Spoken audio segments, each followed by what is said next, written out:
Shalom, senang bisa menjumpai saudara kembali melalui channel Generasi Pembaru Bangsa. Doa dan harapan saya agar saudara semua senantiasa dalam keadaan sehat dan penuh berkat. Kali ini saya akan menyampaikan renungan dengan judul Orang Kaya dan Lazarus yang Miskin. Saya yakin bahwa renungan ini akan menolong saudara untuk mengerti bahwa hidup kita di dunia ini adalah sementara. Suatu saat kita semua akan mengalami kematian, dan nasib kita di dalam kekekalan ditentukan bagaimana kita hidup di dunia sekarang ini. Selama kita hidup di dunia ini, kita harus mempergunakan waktu kita untuk hidup dalam kebenaran, bertobat dari dosa, dan dengan sungguh-sungguh beriman kepada Tuhan Yesus Kristus. Namun sebelum saya mulai, jangan lupa subscribe, like, bunyikan loncengnya, dan share juga link video ini ke banyak orang, sehingga lebih banyak orang yang mendapat berkat dari firman yang kami beritakan. Bagi yang sudah subscribe, saudara juga dapat memberikan komentar di kolom komentar.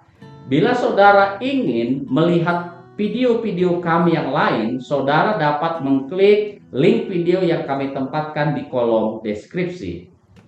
Kisah orang kaya dan Lazarus yang miskin yang tercatat dalam Lukas pasal 16 ayat 19 sampai 31 disampaikan oleh Tuhan Yesus ketika orang-orang Farisi yang tamak akan uang mengolok-olok Tuhan Yesus. Kisah ini disampaikan oleh Tuhan Yesus dengan tujuan agar kita sadar dan ingat bahwa suatu saat kita akan mati dan meninggalkan dunia ini serta segala harta bendanya. Kalau suatu saat kita akan mati dan meninggalkan dunia serta segala harta bendanya, berarti kita harus berjaga-jaga agar jangan hati kita syarat oleh ketamakan dan cinta akan uang. Sebab Alkitab berkata, akar segala kejahatan adalah cinta uang, sebagaimana ditulis dalam 1 Timotius pasal 6 ayat yang ke-10. Untuk mengetahui makna kisah orang kaya dan Lazarus yang miskin ini secara detail, baiklah kita membuatnya ke dalam 4 poin berikut. Poin pertama, kedudukan orang kaya dan Lazarus yang miskin. Di dalam dunia ini, orang-orang kaya umumnya selalu dihormati dan dimuliakan oleh manusia. Orang-orang kaya menikmati semua kelimpahan seperti makanan yang enak, pakaian indah dan mahal, rumah yang besar yang diisi barang-barang perabotan yang mewah, serta terbiasa menerima banyak fasilitas serta pelayanan yang serba wah. Itulah persisnya yang dialami oleh orang kaya di dalam kisah ini. Sementara orang miskin di dunia ini menderita karena kemiskinan mereka. Makan pun mereka tidak menentu. Pagi makan, mungkin petang tidak. Bila petang makan, mungkin pagi tidak. Pakaian mereka compang-camping, kotor, dan berbau. Akibatnya semua orang jijik melihat mereka. Itulah persisnya yang dialami oleh Lazarus yang miskin dalam kisah ini. Kenyataan itu dikatakan oleh Tuhan Yesus dalam ayat 19 dan ayat 20. Ada seorang kaya yang selalu berpakaian jubah ungu dan kain halus, dan setiap hari ia bersukacita dalam kemewahan. Dan ada seorang pengemis bernama Lazarus, badannya penuh dengan borok, berbaring dekat pintu rumah orang kaya itu. Intinya, di dunia ini orang kaya mendapat perlakuan istimewa dan dihormati, sementara orang miskin dianggap sampah dan dilupakan oleh sesamanya. Namun ternyata Allah memandang orang kaya dan Lazarus yang miskin itu dengan cara yang berbeda. Ketika Tuhan Yesus menuturkan kisah ini, nama orang kaya itu tidak disebutkan, sementara nama Lazarus disebutkan dengan jelas. Berdasarkan kebiasaan orang Yahudi pada zaman itu, menyebutkan nama merupakan suatu tindakan penghormatan. Sementara tidak menyebutkan nama merupakan suatu tindakan yang menunjukkan bahwa orang itu tidaklah penting. Jadi rupanya dalam pandangan Allah, Lazarus dikenal di sorga dan sekaligus dihormati sebagai bagian dari anggota keluarga Allah di sorga. Sementara orang kaya itu tidak dikenal di sorga, sehingga namanya pun tidak terlalu penting untuk disebut dan tidak terlalu berguna untuk diingat. Ini berarti kita harus berhati-hati sementara kita hidup di dunia ini. Sorga tidak menilai dan menghargai kita berdasarkan kekayaan materi yang kita miliki selama kita hidup di dunia ini. Bagi sorga, yang berharga adalah apabila saudara hidup dalam kebenaran dan iman kepada Tuhan Yesus Kristus. Sebab itulah cara agar nama saudara dicatat di dalam kitab kehidupan di sorga, sebagaimana nama Lazarus pun dicatat namanya di sana. Poin yang kedua, yaitu kita belajar tentang sifat dan tingkah laku orang kaya dan Lazarus yang miskin saat hidup di dunia. Orang kaya itu dikatakan berpakaian kain halus yang indah dan mahal. Setiap hari ia juga bersenang-senang dalam kelimpahan. Tidak ada yang membuat dia khawatir. Dan pasti ia sering mengadakan pesta serta punya banyak sahabat. Ia pun terbiasa mendapat pelayanan bintang 5. Ia pasti mempunyai banyak pelayan yang selalu siap melayani dia kapanpun selama 24 jam penuh setiap hari. Namun sangat nyata bahwa ia tidak peduli terhadap orang lain. Baginya yang penting ialah mendapat keuntungan bagi dirinya sendiri. Sikapnya yang tidak peduli terhadap orang lain nyata bahwa ia tidak berbuat apa-apa terhadap Lazarus yang miskin. Orang kaya itu tidak menaruh belas kasihan terhadap Lazarus yang miskin. Orang kaya itu tidak mengulurkan tangannya untuk menolong Lazarus. Sebenarnya, ia dapat berbuat banyak terhadap Lazarus. Ia dapat menyisihkan misalnya sebagian kecil uangnya untuk mengirim Lazarus ke rumah sakit sehingga Lazarus mendapat perawatan. Jika mau, orang kaya itu juga dapat memberikan nafkah bagi Lazarus setiap hari. Walaupun ia melihat Lazarus setiap hari di depan rumahnya, namun ia tidak berbuat apa-apa. Jadi orang kaya ini adalah orang kaya yang tidak berguna sama sekali bagi sesamanya. Ia hanya memikirkan dirinya sendiri.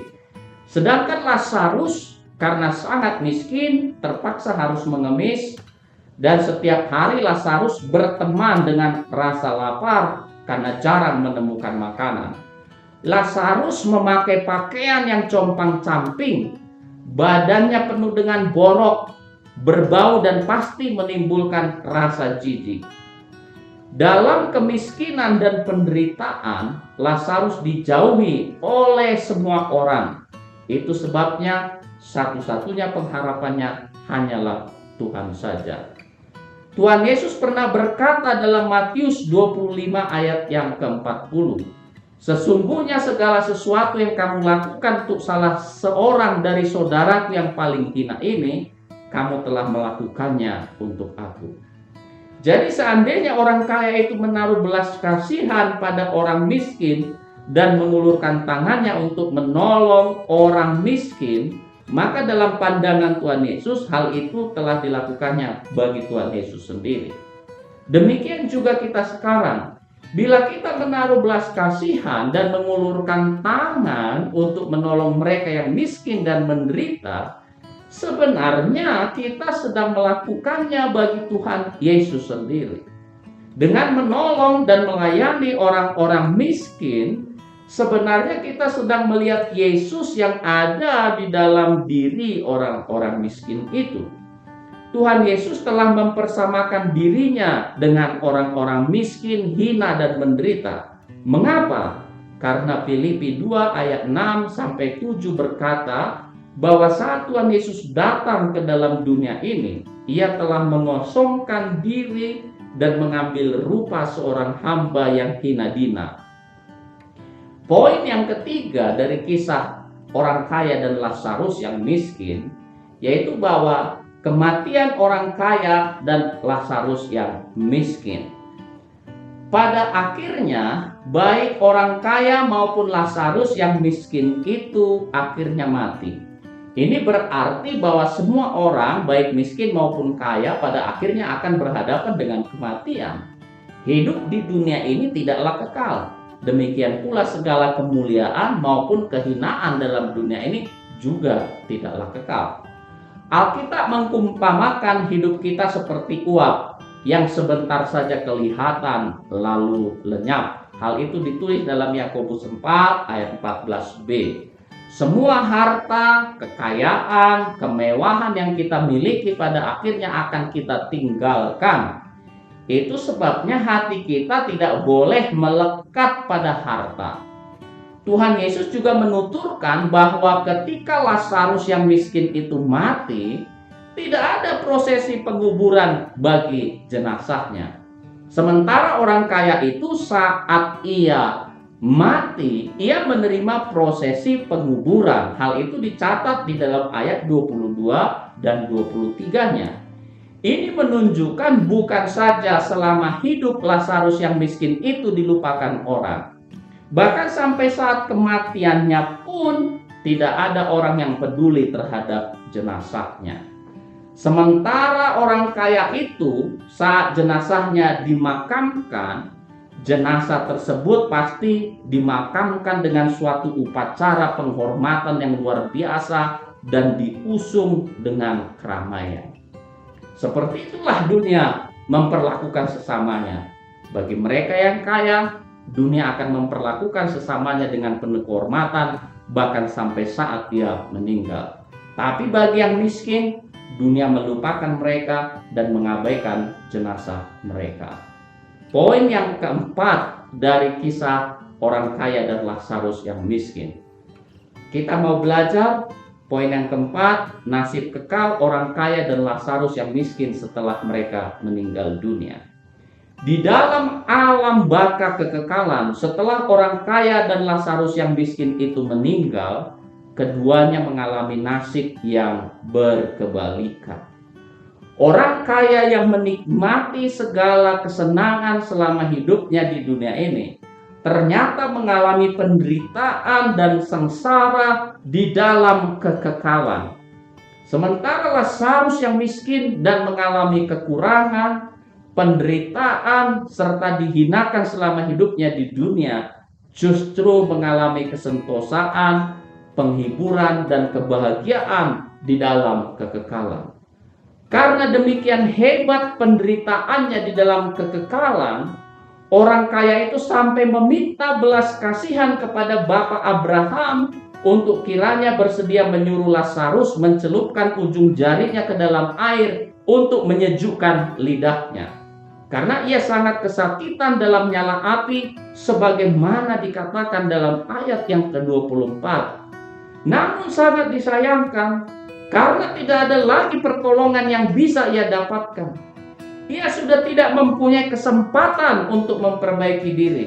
Walaupun ia sadar, tetapi sudah terlambat. Penyesalan, permohonan ratap tangis sebagai pertobatan atas dosa, semuanya tidak berguna lagi di dalam kekekalan. Pada waktu ia masih hidup di dunia, hal-hal itu tidak pernah dipikirkannya. Setelah ia sadar betapa hebatnya hukuman di neraka, yaitu nyala api yang tiada padam, ia pun meminta kepada Bapak Abraham agar Lazarus dibangkitkan dan menyuruh Lazarus untuk pergi menjumpai 5 saudara yang masih hidup di dunia, supaya memperingatkan mereka sebagaimana dikatakan dalam ayat 27 sampai 28. Namun Bapak Abraham dengan tegas mengatakan bahwa hal itu tidak akan dilakukan. Saudara-saudara yang masih hidup telah mempunyai kesaksian firman Tuhan, yaitu Alkitab, yang memperingatkan agar mereka bertobat dari dosa-dosanya. Bila mereka tidak mau percaya pada firman Tuhan, maka mereka pun tidak mungkin diyakinkan sekalipun oleh orang yang dibangkitkan dari kematian. Camkanlah pernyataan itu Bapak Ibu Saudara sekalian, bahwa selama kita hidup di dunia ini, bagi Allah cukup untuk memberikan peringatan pada kita melalui kitab suci atau firman Allah, bahwa kita harus bertobat dari dosa-dosa kita kalau kita ingin diselamatkan dari hukuman kekal di neraka. Bahkan sebenarnya Allah telah mengutus anaknya ke dalam dunia ini untuk mati di kayu salib, supaya melalui kematiannya kita beroleh penebusan dan pengampunan dosa. Tuhan Yesus bukan saja telah mati, tetapi juga bangkit pada hari yang ketiga dan naik ke sorga. Dengan demikian sekarang kita memiliki dua kesaksian. Yang pertama adalah kitab suci, dan yang kedua adalah Yesus yang telah bangkit dari kematian. Jika kita tidak bertobat juga, maka hukuman pasti akan menimpa kita. Tapi bila kita merendahkan diri dan bertobat, serta percaya kepada Tuhan Yesus dan menerimanya di dalam hati kita, maka kita akan diselamatkan. Sayangilah dirimu dengan memberi dirimu diselamatkan saat ini juga, dengan menyerahkan hidup dan jiwamu kepada Tuhan Yesus yang telah berkorban bagimu di kayu salib. Tinggalkanlah hidupmu yang lama dan jalanilah hidup yang baru sekarang bersama dengan Tuhan Yesus. Amin. Jangan lupa saksikan terus video-video kami selanjutnya. Tuhan Yesus memberkati.